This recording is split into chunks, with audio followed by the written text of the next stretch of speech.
Okay, guys, this is our next practical named as antimicrobial sensitivity test. You all are aware that there are a wide range of antibiotics which are used for killing the microorganisms, but the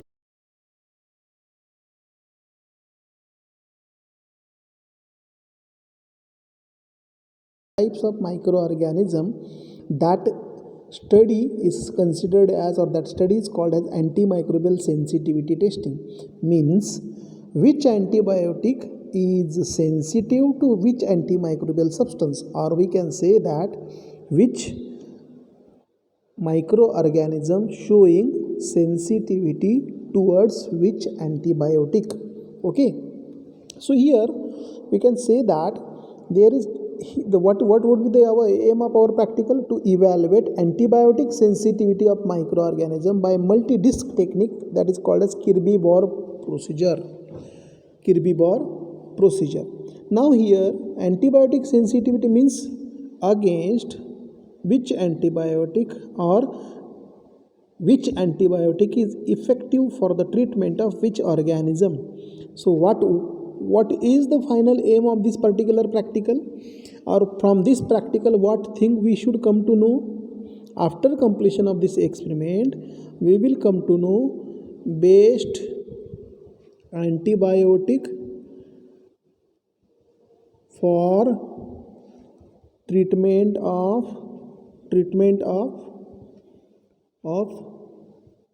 given microorganism or a particular disease, isn't it. तो कौन से disease के लिए कौन सा organism सबसे best है, ये हम एंटी माइक्रोबियल सेंसिटिविटी स्टडी से पता कर सकते हैं, इजंट इट। ये हम इस स्टडी से हम क्या कर सकते हैं, पता कर सकते हैं।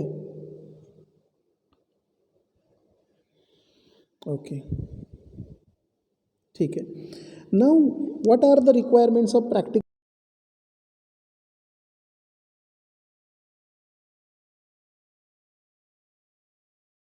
organism? Staphylococcus aureus, that is gram positive, Pseudomonas aeruginosa again gram negative, and Bacillus subtilis organism.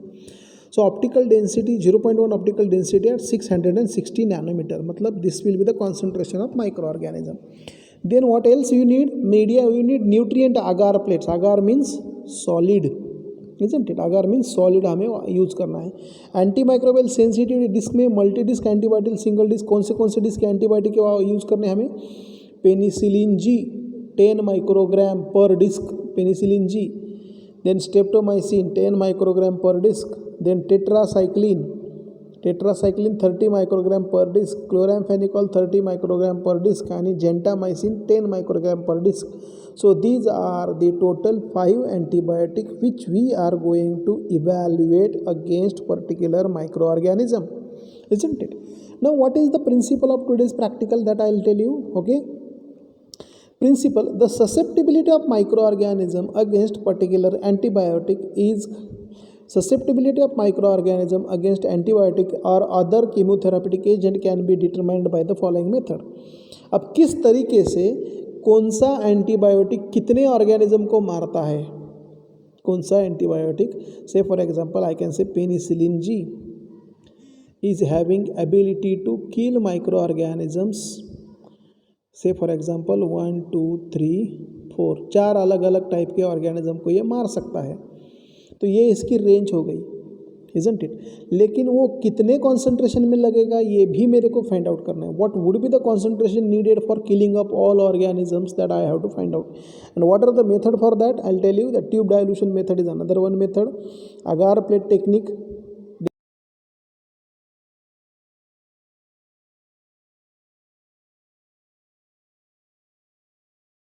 The first important thing in this practical we are going to see the filter paper disc diffusion method, that is called as Kirby-Bohr method.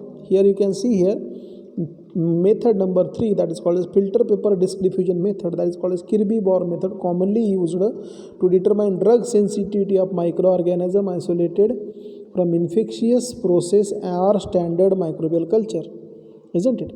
कौन सा drug sensitive है standard microbial culture के against, या तो फिर infectious organism के या patient के पास से लिया हुआ। यहाँ ऑर्गेनिज्म कंपल्सरीली पैथोजेनिक ही होता है, इजंट इट। मतलब हम पैथोजेनिक ऑर्गेनिज्म यूज़ करने वाले हैं एंड उस पैथोजेनिक अब पैथोजेनिक ऑर्गेनिज्म समझो टाइफाइड है तो टाइफाइड पैथोजेनिक ऑर्गेनिज्म पकड़ लीजिए साल्मोनेला टाइफी है कि नहीं, टाइफी। तो टाइफी ऑर्गेनिज्म मिलने के लिए दो ही मेरे पास चीज़ है। एक कौन सी चीज़, एक तो पेशेंट, मतलब हॉस्पिटल में जिसको टाइफाइड हुआ है उसके मैं ब्लड में से निकाल दूँ या बॉडी में से निकाल दूँ, और दूसरा है मेरे को माइक्रोबियल कल्चर सप्लाइंग लेबोरेटरी, जैसे मैंने कल बताया था MTCC microbial type culture collection Chandigarh, NCL Pune national chemical laboratory Pune, ये लोग कल्चर प्रोवाइड करते हैं मेरे को स्टडी करने के लिए। तो ये ऑर्गेनिज्म मेरे को दो तरीके से मिल सकता है और वही उन्होंने यहाँ मेंशन किया है। So here drug sensitivity of micro organism isolated from infectious process, मतलब पेशेंट के बॉडी से, या तो फिर और दूसरा क्या बात है standard anti microbial standard microbial culture, या तो फिर स्टैंडर्ड माइक्रोबियल कल्चर, या दोनों जगह से, एक तो पेशेंट के बॉडी से या तो फिर जैसे कोई संस्थान होता है ना national chemical laboratory NCL Pune, MTCC Chandigarh, ये हैं तो यहाँ स्टैंडर्ड कल्चर मिलेगा हमको।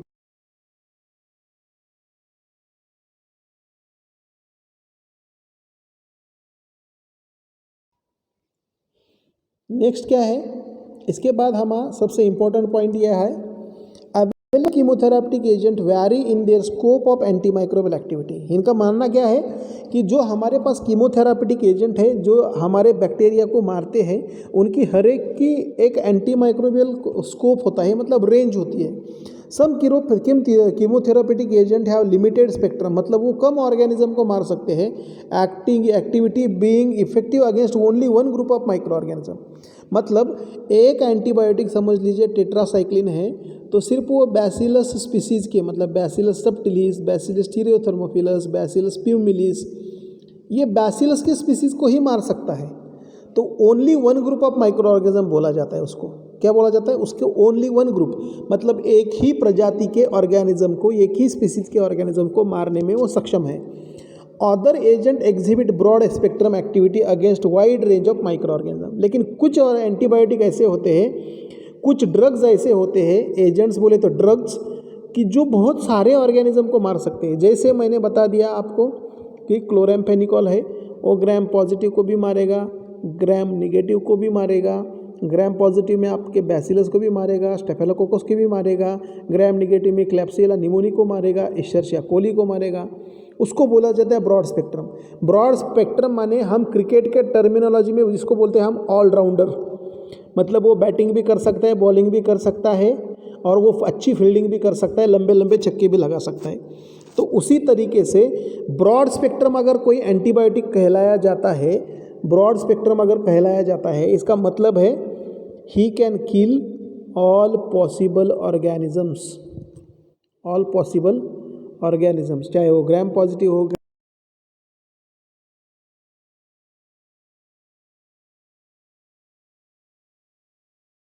Necessary to test several agent to determine the drug of choice. मतलब हमें ड्रग ऑफ चॉइस डिटरमाइन करने के लिए ये प्रैक्टिकल करना जरूरी है। अब ड्रग ऑफ चॉइस बोले तो क्या होता है, मैं आपको ये बता देता हूँ। जैसे मैंने बता दिया कि अगर मैं पेशेंट बन के डॉक्टर के पास जाऊँगा, इजंट इट, मैं खुद पेशेंट हूँ, ये SKN बोल के सुजीत नगरे बोल दीजिए। अगर मैं डॉक्टर के पास गया, समझ लीजिए कोई भी डॉक्टर हो, देवरुख में का एक डॉक्टर हो, अग्रवाल बोल के है, ऐसा पकड़ लीजिए। अगर डॉक्टर को मेरी बीमारी का पता चल गया तो वो जो ड्रग देगा वो मेरे को 4 दिन में, 4 डेज में एकदम टकाटक कर देंगे। अगर समझो डॉक्टर ऐसा बोलता है कि आप ये दवाई 4 दिन ले लीजिए, अगर 4 दिन में ठीक नहीं होता है तो फिर आ जाइए मेरे पास। मतलब जैसे मैंने 10 तारीख को गया था तो फिर 14 तारीख को वापस आइए, फिर मैं और ड्रग बदल के दे दूंगा, फिर बाद में देखते हैं। तो इसका मतलब है कि doctor is not firm about his treatment line, he is not firm about drug of choice. ये देख लीजिए यहाँ, वो ड्रग ऑफ चॉइस के ऊपर फर्म नहीं है, उसको मालूम ही नहीं है कि कौन सा ऑर्गेनिज्म है। तो one should have ability to diagnose the disease properly and then drug of choice should be selected। समझ में आया? तो इसके लिए हमें इस प्रैक्टिकल पे ज़्यादा जोर देना पड़ेगा कि ये प्रैक्टिकल हमें बताएगा कि कौन सा ड्रग कौन से ऑर्गेनिज्म के लिए सबसे बेस्ट है, इजंट इट। अगर डॉक्टर को पता नहीं चलता है तो ये इस तरीके से डॉक्टर टेस्ट करवा सकते हैं, isn't it. So this method allows rapid determination of efficacy of drug. और इस मेथड से हम फाइंड आउट कर सकते हैं कि टाइफाइड के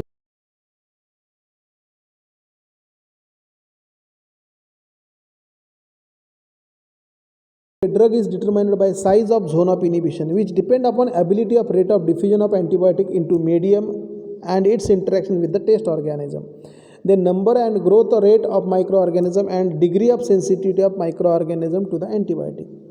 ये सारे फैक्टर्स है। उन्होंने क्या बताया कि जोन ऑफ इनिबिशन पे हम फाइंड आउट कर सकते हैं कौन सा एंटीबायोटिक कि कौन से ऑर्गेनिज्म को कितनी अच्छी तरीके से मारता है, इजंट इट। अब यहाँ उन्होंने क्या है बहुत बड़ा सेंटेंस दिया है, लेकिन इसका मतलब क्या है, क्या बताया उन्होंने, zone of inhibition which depends upon, किस चीज़ों पे डिपेंड है वो, रेट ऑफ डिफ्यूजन, मतलब वो आपका ड्रग न्यूट्रिएंट आगार में कितने अच्छी तरीके से डिफ्यूज़ होता है, मतलब अंदर चला जाता है, इनटू मीडियम मतलब न्यूट्रिएंट आगार पे, न्यूट्रिएंट आगार में आपका ड्रग कितनी अच्छी तरीके से अंदर चला जाता है। उसके बाद वो ऑर्गेनिज्म के साथ कैसा इंटरेक्ट करता है, अगर फ्रेंडली रिएक्ट करेगा तो कोई मार नहीं पाएगा, इसको जाते ही उस ड्रग को ऑर्गेनिज्म के ऊपर अटैक करना पड़ेगा। तो ये हो गई दूसरी चीज़, interaction with the test organism. Then diffusion, एक नंबर हो गया डिफ्यूजन, दूसरा इंटरेक्शन विद टेस्ट ऑर्गेनिज्म, तीसरा नंबर and growth rate of micro organism. हमने ऑर्गेनिज्म कितने अमाउंट में लिए, 10 लाख लिए या 1 करोड़ लिए, और rate of organisms growth, organism कितना फास्ट ग्रो करता है, 15 मिनट में करता है या 25 मिनट में करता है, 2 घंटे में करता है, इजंट इट। उसके बाद degree of sensitivity of micro organism to antibiotic, वो ऑर्गेनिज्म एंटीबायोटिक को कितना सेंसिटिव है। तो ये सारी चीज़ें फैक्टर में पाई जाती है, कंसिडर की जाती है। तो प्रोसीजर क्या है, prepare the nutrient agar medium, sterilise it at 121 degree Celsius, 15 minute time and 15 LB pressure पे हम उसको स्टरलाइज करेंगे। Prepare the agar plates, label them with the micro organism inoculated. बताया क्या है उन्होंने, क्या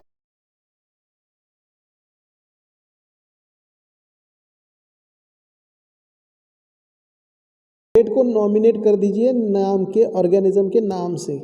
ये देख लीजिए कैसा करना है, मैं आपको बताता हूँ। ये प्लेट हो गई मेरी तैयार सर्कुलर, इजंट इट।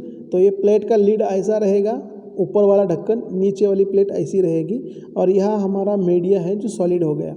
अब ये जो पीछे वाला है ना, यहाँ से हमें यहाँ नाम डालना है ऑर्गेनिज्म का, पीछे वाले सरफेस पे स्टेफिलोकोकस ऑरियस बोल के। क्यों, क्योंकि प्लेट रखते समय ऐसी रखी जाती है, आपको मैं बता देता हूँ,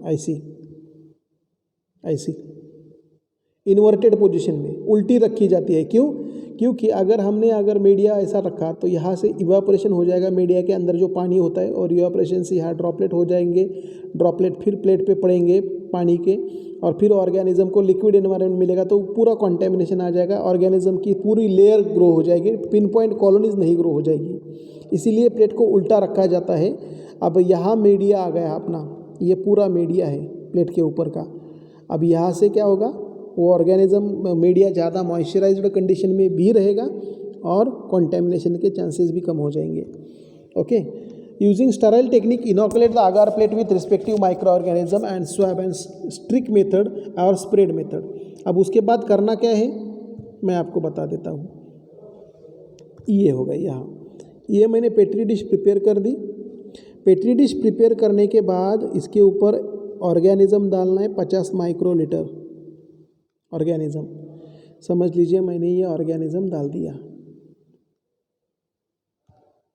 ओके, ये पूरा ऑर्गेनिज्म डाल दिया, इधर स्प्रेड कर दिया इस ऑर्गेनिज्म को। समझ में आया, इजंट इट। अब होगा क्या, इधर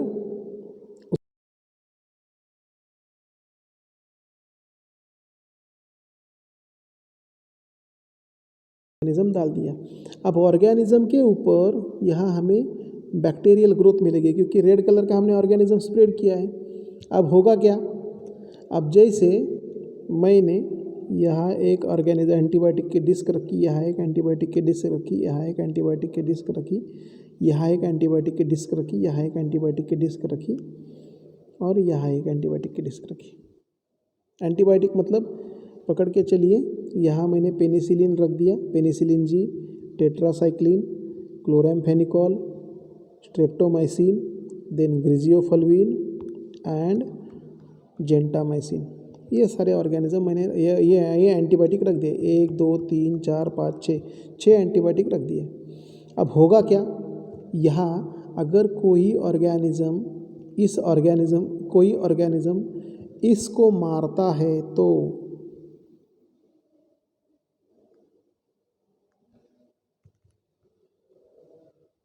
ऐसी जोन ऑफ इनहिबिशन दिखाएगा, यहाँ इसने उससे बड़ी दिखाई, यहाँ उसने थोड़ी बड़ी दिखाई, अब इसका मतलब क्या है कि ऑर्गेनिज्म ने इस एरिया के बीच में के ऑर्गेनिज्म को मार दिया, यहाँ के ऑर्गेनिज्म को मार दिया। इसको बोलते हैं हम जोन ऑफ इनहिबिशन। अब जोन ऑफ इनहिबिशन को हम कैलकुलेट कर सकते हैं, ये हो गई जोन ऑफ इनहिबिशन। मतलब इतने एरिया के ऑर्गेनिज्म चलो मर गए, पूरे मर गए, क्योंकि हमने इधर ड्रग डाल दिया था गड्ढे में। ये हो गया, ये वेल हो गई, ये वेल हो गया, ये वेल हो गए, ये वेल बोलते हैं इसको। वेल में हमने एंटीबायोटिक भर दिए थे, कौन से penicillin G, tetracycline, chloramphenicol, streptomycin, then griseofulvin यानी जेंटामाइसिन।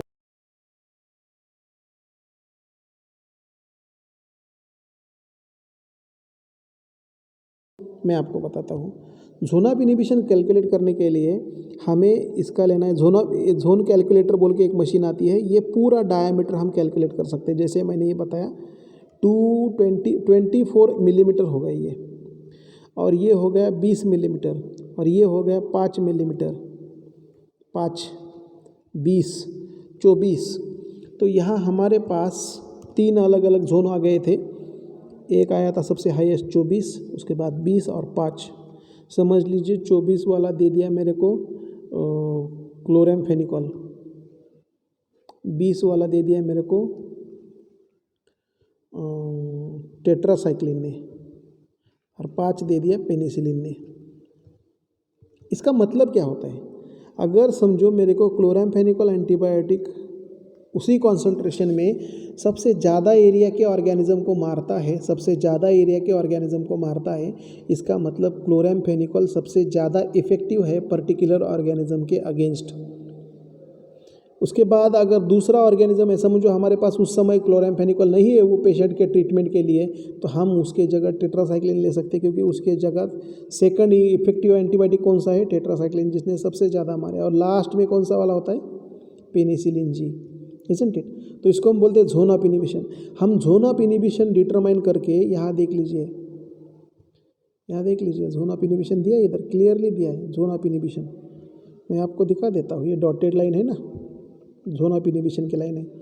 यहाँ जोन ऑफ इनहिबिशन है ही नहीं, यहाँ है जोन ऑफ इनहिबिशन, फिर बाद में यहाँ है नहीं, यहाँ बिल्कुल नहीं है, यहाँ है थोड़ा, यहाँ बिल्कुल नहीं है, यहाँ बिल्कुल नहीं। इसका मतलब क्या है कि ये antibiotic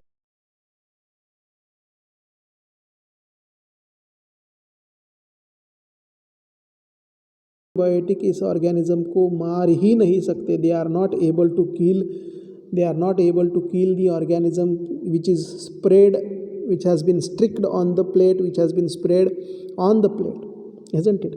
But those antibiotics who have shown zone of inhibition, it means that that antibiotic have some effectivity, they have some activity against that microorganism. मतलब ये 1 2 और 3, ये 3 ही ड्रग ऐसे हैं जो इस ऑर्गेनिज्म को मार सकते हैं, बाकी मार नहीं सकते। तो यहाँ आप देख सकते हैं जोन ऑफ इनहिबिशन हमें अच्छी तरीके से दिखता है। जोन ऑफ इनहिबिशन मतलब, जोन ऑफ इनहिबिशन को क्या बोलते हैं, कितने एरिया में से ऑर्गेनिज्म को मार दिया है उसको बोलते हैं zone of inhibition, isn't it. तो यहाँ भी हमने देखा और बैक्टीरियल ग्रोथ देखी, इजंट इट। अब ये है एंटीबायोटिक डिस्पेंसर, ये देख लीजिए, एंटीबायोटिक डिस्क डिस्पेंसर बोलते हैं उसको हम।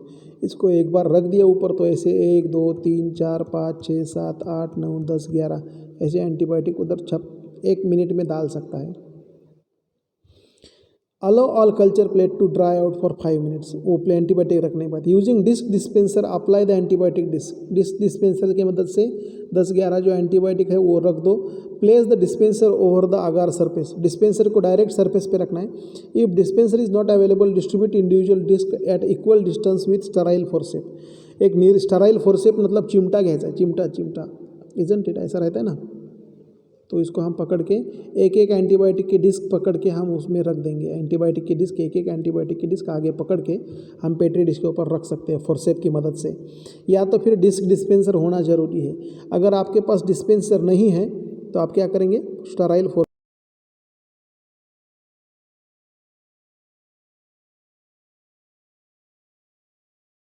That ensure the disc adhere to the surface of agar, मतलब हमें डिस्क डिस्पेंसर के साथ या फोर्सेप के हिसाब से इसकी एक ही बार मतलब इसका इंश्योर करना है कि सारे डिस्क अगार सरफेस पे चिपक गए हैं, एडहेयर हो गए हैं। Incubate the plate in inverted position at 37 degree Celsius पर 48 आवर्स, 24 से 48 घंटे के लिए प्लेट इन्वर्टेड पोजीशन में रखने। इन्वर्टेड पोजीशन समझ में आई ना, मतलब प्लेट ऐसे उल्टी करके रखनी है ऐसी। यूजुअली मेरा नेचुरल प्लेट ऐसे होता है, नेचुरल प्लेट कैसे होता है, ऐसे होता है। तो मेरे को इंक्यूबेट करते वक्त 37 डिग्री पे उल्टा रखना है, प्लेट उल्टा रखना ऐसे, इजंट इट, ठीक है। अब उसके बाद ऑब्जर्वेशन क्या है, observation plates are observe for presence of zone of inhibition using antibiotic zone reader नाम की मशीन आती है, लेबोरेटरी में रहती है एंटीबायोटिक जोन रीडर, जो मिलीमीटर में आपको जोन बताएगी। Scale measure zone of inhibition, record the result in chart. अब यहाँ लिख सकते हैं स्टेफिलोकोकस ऑरियस ऑर्गेनिज्म को पेनिसिलिन, स्ट्रेप्टोमाइसिन, टेट्रासाइक्लिन, क्लोरामफेनिकोल और जेंटामाइसिन ने कितना मारा, तो समझ लीजिए यहाँ क्लोरामफेन ने 24 का जोन दिया, टेट्रासाइक्लिन ने 20 का दिया जोन ऑफ इनहिबिशन, पेनिसिलिन ने 5 का दिया, यहाँ 0 और यहाँ भी 0, इजंट इट, समझ में आया। फिर बाद में बैसिलस सबटिलिस की बारी आती है। तो ऐसे हर एक ऑर्गेनिज्म के अगेंस्ट हम फाइंड आउट कर सकते हैं। और at the end of experiment हम क्या लिखेंगे, at the end of experiment हम क्या लिखेंगे, Staphylococcus organism is effectively killed by chloramphenicol. Bacillus subtilis organism is effectively killed by streptomycin. Escherichia coli organism is effectively killed by penicillin. मतलब हम जिसका zone of inhibition जिस organism के against ज़्यादा आया है, समझो पेनिसिलिन ने इश्चेरिशिया कोली को सबसे ज़्यादा एरिया में मारा है।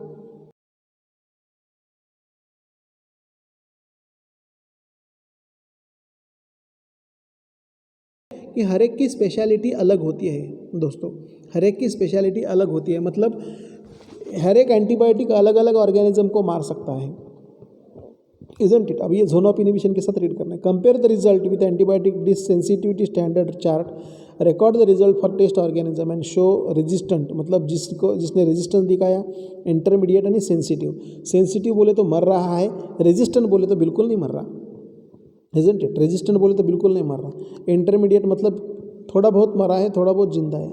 सो अलग अलग तरीके से हम उसको कैटेगराइज कर सकते हैं। तो ये हो गया पहला प्रैक्टिकल। अब इसमें दूसरा वाला प्रैक्टिकल क्या बोलता है, इसको हम बोलते हैं MIC study, minimum inhibitory concentration. अब ये भी प्रैक्टिकल उसी तरीके का है कि यहाँ MIC स्टडी मतलब क्या होता है कि कम से कम कितने ड्रग में ऑर्गेनिज्म पूरा मर सकता है। मिनिमम इनहिबिटरी कॉन्सेंट्रेशन मतलब एक मैंने टेस्ट ट्यूब ले ली और टेस्ट ट्यूब में मेरा समझ लीजिए 500 करोड़ ऑर्गेनिज्म का सस्पेंशन है। 500 करोड़ ऑर्गेनिज्म तो क्या 1 ml में भी आते हैं, इतने छोटे ऑर्गेनिज्म होते हैं। अब वो ऑर्गेनिज्म मेरे को किल करने हैं, क्या करने, किल करने। तो कम से कम कितना ड्रग, मिनिमम इनहिबिटरी कॉन्सेंट्रेशन मतलब कम से कम कितना ड्रग डालना पड़ेगा, कम से कम जो ये सारे ऑर्गेनिज्म को मार देगा, कम से कम मिनिमम और कॉन्सेंट्रेशन। तो इसको हम बोलते हैं मिनिमम इनहिबिटरी कॉन्सेंट्रेशन। अब इसका फ़ायदा क्या होता है, जैसे हम डॉक्टर के पास जाते हैं, डॉक्टर बोलते हैं हमें 250 mg की टैबलेट ले लीजिए, दिन में 2 बार ले लीजिए, ठीक है ना, ऐसे 5 दिन ले लीजिए, 5 डेज। इसका मतलब क्या है कि कॉन्सेंट्रेशन डिटर्मिनेशन में ये प्रैक्टिकल हमारी मदद करता है कि कितने अमाउंट में ड्रग लेना है ताकि एक आदमी अगर बीमार हो तो जल्दी अच्छा हो जाए। एंटीबायोटिक कौन सा लेना है, streptomycin, test tube, petri dish, pipette, cork burner, autoclave, hot air oven, refrigerator, incubator, ये सारी चीज़ें लगती हैं। तो अब minimum inhibitory concentration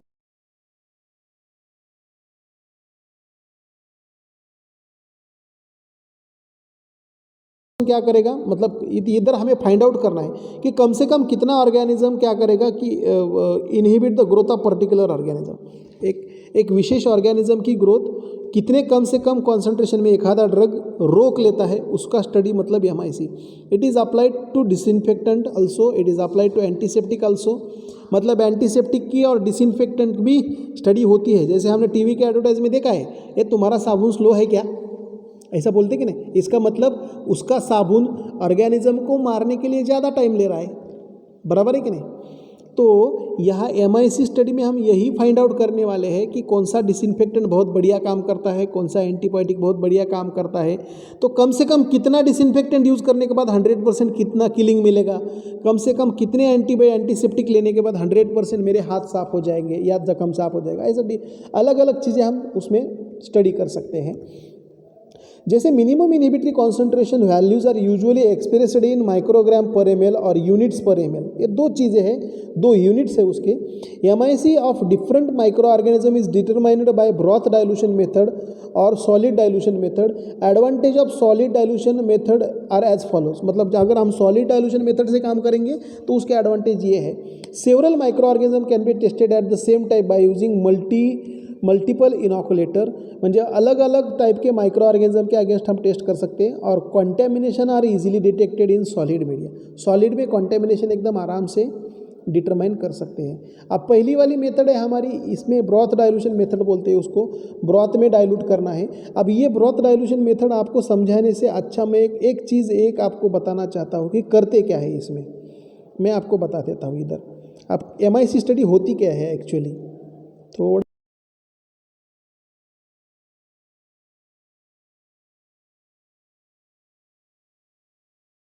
isn't it. ये 12 टेस्ट ट्यूब हो गए आपके, इजंट इट। अब हर एक टेस्ट ट्यूब में हमने पहला ले लीजिए अनइनोकुलेटेड UT, ये वाला पहला हो गया, इजंट इट, ये वाला पहला हो गया अनइनोकुलेटेड।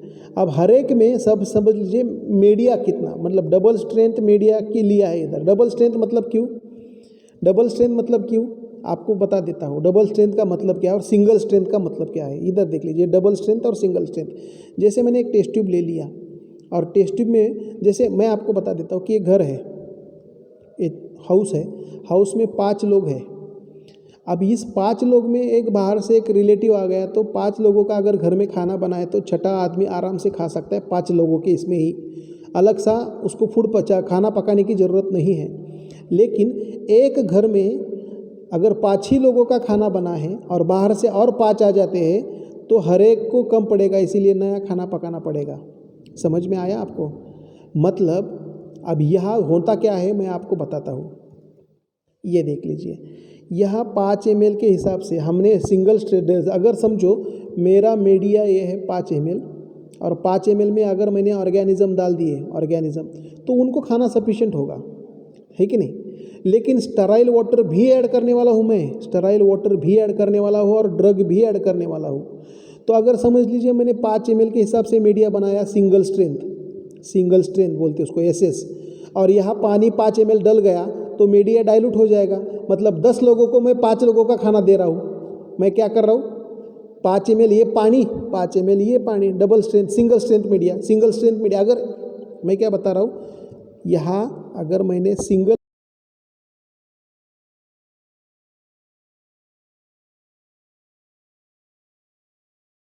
डाल दिया, मतलब सिंगल स्ट्रेंथ मतलब 5 ही लोगों का खाना था इसमें, और मैंने और पानी 5 ml डाल के इसको डाइल्यूट किया, मतलब मैं 10 लोगों का खाना खाने मतलब सब, मतलब मैं बोल रहा हूँ कि 10 लोग इसमें खाना खा लीजिए, ऐसा हो नहीं हो सकता। इसीलिए ओवर डाइल्यूशन ना हो जाए।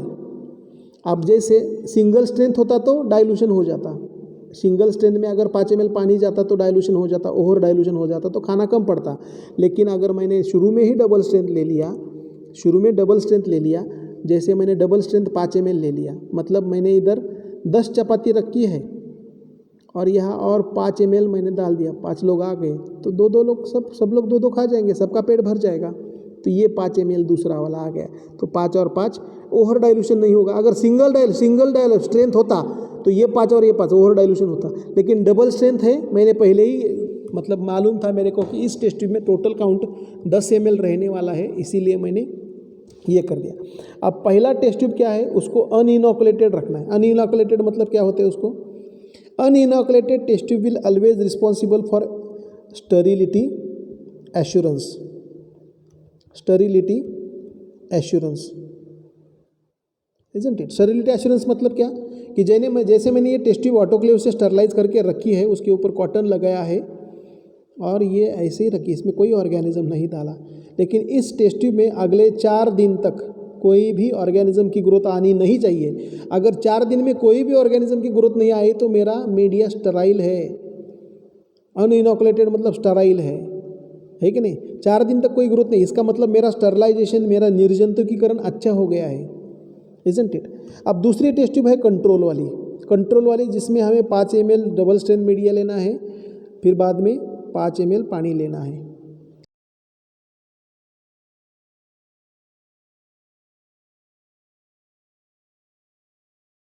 कि हमारा मीडिया सचमुच खाने लायक है या नहीं, हमारा मीडिया सचमुच खाने लायक है या नहीं। अगर कंट्रोल में ग्रोथ आई तो सब में ग्रोथ आ सकती है, अगर कंट्रोल में ही नहीं ग्रोथ आई तो क्या फ़ायदा फिर? इसका मतलब क्या है?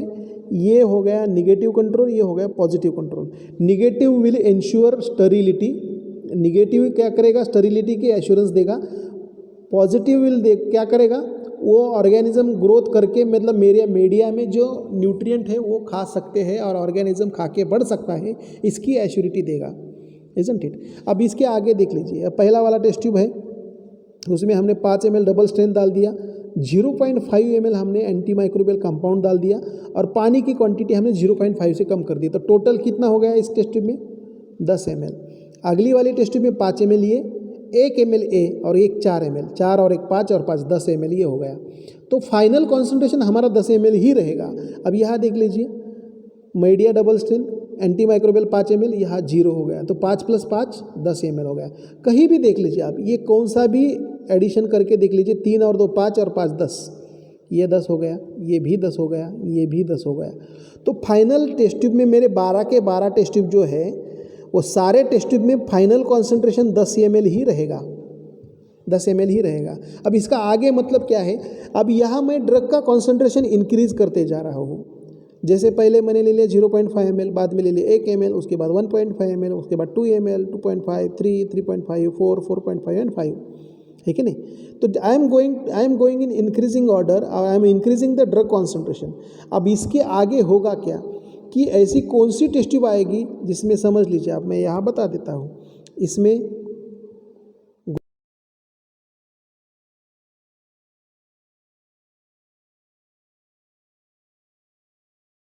भी आ गई, यहाँ भी आ गई। अब यहाँ थोड़ी कम आ गई, डबल पॉजिटिव आ गया, यहाँ डबल पॉजिटिव आ गया, यहाँ एक ही पॉजिटिव आ गया, इसके आगे पॉजिटिव आ गया। और या तो फिर हम ऐसा बता सकते हैं कि यहाँ नेगेटिव आ गया, मतलब यहाँ ग्रोथ ही नहीं आई। इसका मतलब क्या है कि 4 है मेरा मिनिमम इनहिबिटरी कॉन्सेंट्रेशन, 4 है मेरा मिनिमम, मतलब यहाँ मेरा पूरा ऑर्गेनिज्म का ग्रोथ रुक गए, यहाँ कोई ग्रोथ नहीं दिखा मेरे को टेस्ट ट्यूब में। लेकिन यहाँ तक सबसे ज़्यादा ग्रोथ है, उससे ज़्यादा मतलब उतना ही ग्रोथ है, उतना ही ग्रोथ है, थोड़ा कम हुआ, थोड़ा कम हुआ, थोड़ा और कम हुआ और बिल्कुल नहीं। तो मेरा जहाँ ग्रोथ रुक जाएगा ऑर्गेनिज्म का वो हो गया minimum inhibitory concentration. What will be the minimum or lowest concentration of microorganism which is responsible for 100% killing of microorganism, that is called as minimum inhibitory concentration। अब minimum inhibitory concentration हमारा आ गया कौन सा? 4 वाला आ गया। तो ये हम एक्सपेरिमेंटली इसको प्रूव कर सकते हैं, हम इसको एक्सपेरिमेंटली, और वही सारी थ्योरी यहाँ लिखी गई है, प्रोसीजर, ये सारी प्रोसीजर यहाँ लिखी गई है, इजंट इट। अब ऑब्जर्वेशन क्या करना है? After incubation all test tubes and petri dishes are examined for growth of turbidity. उसके हर एक टेस्ट ट्यूब को हमें टर्बिडिटी के हिसाब से देखना है, कॉलोनीज के respectively. Record the result and calculate minimum inhibitory concentration by comparing all the result with positive and negative control. Positive negative control के साथ आप कंपेयर कर लीजिए। जिस टेस्ट ट्यूब में ग्रोथ एब्सेंट होगी, जो पहली टेस्ट ट्यूब है, मतलब बढ़ते कॉन्सेंट्रेशन में, जैसे 0.5 से लेके यहाँ हो गया 1, यहाँ हो गया 2, बीच में 1.5 है,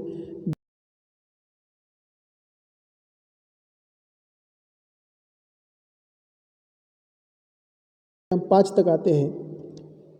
तो 5 तक हमें क्या पता चलता है आते आते कि कौन सा कॉन्सेंट्रेशन ऐसा है जो ऑर्गेनिज्म की पूरी ग्रोथ रोक देता है, ऑर्गेनिज्म की पूरी ग्रोथ रोक देता है। अब ये हमें आराम से पता चल सकता है इस मिनिमम इनहिबिटरी कॉन्सेंट्रेशन के एक्सपेरिमेंट से, इजंट इट, हमें आराम से पता चल सकता है, इजंट इट। तो यहाँ ड्रग का कॉन्सेंट्रेशन हम इंक्रीज करते चले गए और पानी का कॉन्सेंट्रेशन, स्टेराइल वाटर का कॉन्सेंट्रेशन हम डिक्रीज करते चले गए, इजंट इट। यहाँ देख लीजिए 5 से लेके 0 तक आ गए हम इधर, और यहाँ 0 से लेके 5 तक आ गए हम। लेकिन डबल स्ट्रेंथ मीडिया का कॉन्सेंट्रेशन वही क्या वही रख दिया, क्योंकि फाइनल डाइल्यूशन हो गया 10 ml में, ये 5 प्लस ये दोनों मिला के 5, इजंट इट।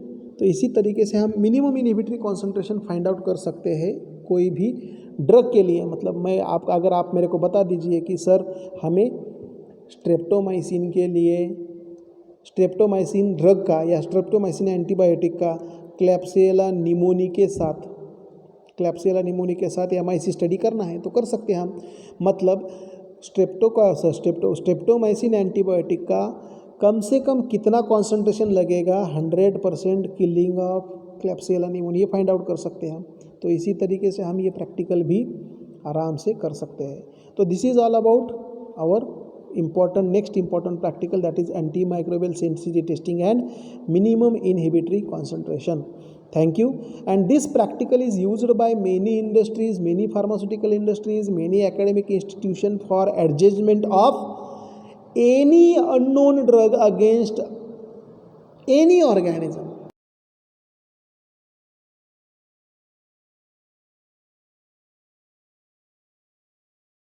किस ऑर्गेनिज्म के खिलाफ काम करता है। अगर मेरे को मिट्टी में से एक आधा ऑर्गेनिज्म मिल गया और उस ऑर्गेनिज्म से मैंने एंटीबायोटिक निकाला, तो वो एंटीबायोटिक कितने सारे ऑर्गेनिज्म को मार सकता है। ये वो एंटीबायोटिक ब्रॉड स्पेक्ट्रम है, ऑलराउंडर है, या नैरो स्पेक्ट्रम है, वो सिर्फ बॉलिंग ही कर सकता है, वो सिर्फ बैटिंग ही कर सकता है, ये फाइंड आउट करना जरूरी होता है। और ये सारी कंपनियां, मल्टीनेशनल कंपनियां भी यही करती है। मार्केट में नया ड्रग लाने से पहले यही सारे एक्सपेरिमेंट किए जाते हैं कि कौन सा एंटीबायोटिक किस ऑर्गेनिज्म को बहुत बढ़िया तरीके से मारता है। अब इसके बेसिस पे फॉरेन में क्या करते हैं, जैसे मतलब कोई पेशेंट अगर बीमार गिर गया तो क्या करेंगे, उसका ब्लड एनालिसिस करते हैं, इजंट इट, ब्लड एनालिसिस करते हैं, उसका यूरिन एनालिसिस करते हैं, उसका स्टूल एनालिसिस करते हैं, इजंट इट। और उसमें कौन से ऑर्गेनिज्म पाए जाते हैं, कौन से माइक्रो ऑर्गेनिज्म हैं, उस माइक्रो ऑर्गेनिज्म को पेट्री डिश पे बढ़ा दो, पेट्री डिश पे उसको बढ़ा दो। पेट्री डिश को बढ़ाने के बाद उसके against zone of inhibition study कर दो। जो एंटीबायोटिक सबसे ज़्यादा मारता है उस एंटीबायोटिक से उस पेशेंट को ट्रीट कर दो। जोन ऑफ इनिबिशन जिसका सबसे बड़ा, उससे उसके एंटीबायोटिक को यूज़ करना है हमें ट्रीटमेंट में। अब होगा क्या, इधर होगा क्या कि वो पेशेंट बहुत जल्दी से जल्दी ठीक हो जाएगा, क्योंकि वहाँ ब्लाइंड ट्रीटमेंट नहीं है। आज 4 दिन ये आप दवाई ले ले, फिर बाद में ठीक लगता है तो ठीक, नहीं तो फिर बाद में वापस आ जाए, ऐसा नहीं है। हमें बाहर के बहुत सारे प्रगत देशों में ट्रायल एंड एरर नहीं किया जाता, जो कि इंडिया में बहुत जगह ट्रायल एंड एरर मेथड किया जाता है। मतलब डॉक्टर्स ट्रायल करते रहते हैं दवाइयों की कि ये नहीं फिट बैठता है तो वो ट्राई करेंगे, वो नहीं फिट बैठता है तो वो ट्राई करेंगे, ऐसा कभी नहीं होना।